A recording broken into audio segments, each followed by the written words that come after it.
I've been reading this book the other day, and this book is called How Big Things Get Done.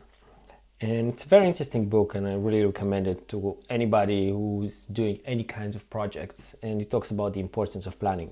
And one of the chapters of the book talks about a guy by the name of John Storick. And John Storick, somewhere around 1960s, he was hired by Jimi Hendrix to build a recording studio in New York City. And it's a legendary recording studio called the Electric Lady, and Jimi Hendrix used it, and many other very big name bands use it, including Led Zeppelin.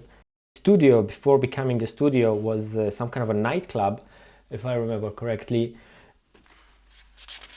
The studio was not really soundproof. The acoustics were really bad in the studio. Story got some advice from acousticians he knew.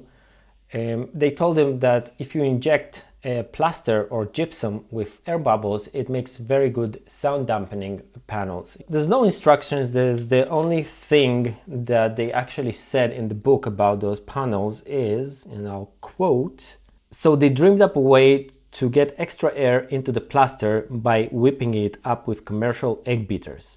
And that's all the information we have. I am in the market for sound panels because I'm trying to get this room to get more acoustic, to get better recordings here.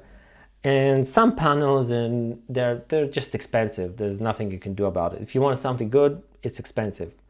But this idea stuck in my head for a long time, and I really wanted to try to see if I can make those sound panel out of gypsum, because if I can, they will be very, very cheap sound panels and very good, because if they're good enough for Jimi Hendrix, they are more than good for me.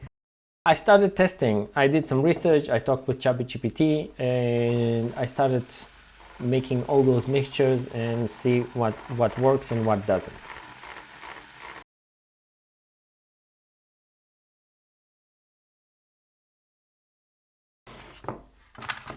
Here I have the cured samples.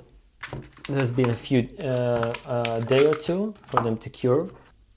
After reading this book, I also learned about planning. So this is kind of my process of planning. I'm trying to get the best mixture for using in those panels. This is the control, and I can see there's still water here on the top. This is shit. It didn't even cure. Okay, I guess this is not going to work. Yeah, so this is not gonna work. This one is also the same thing. It didn't even dry. Yeah, so that was a total fail, but what wasn't a fail is that we can see the 1.3, let's say, times higher than the non-whipped one, than the control one.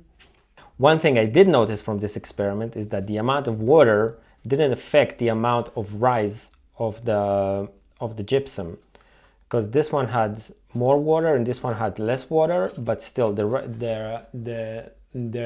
height of the gypsum is the same. Yeah, that's all that I have for you this time.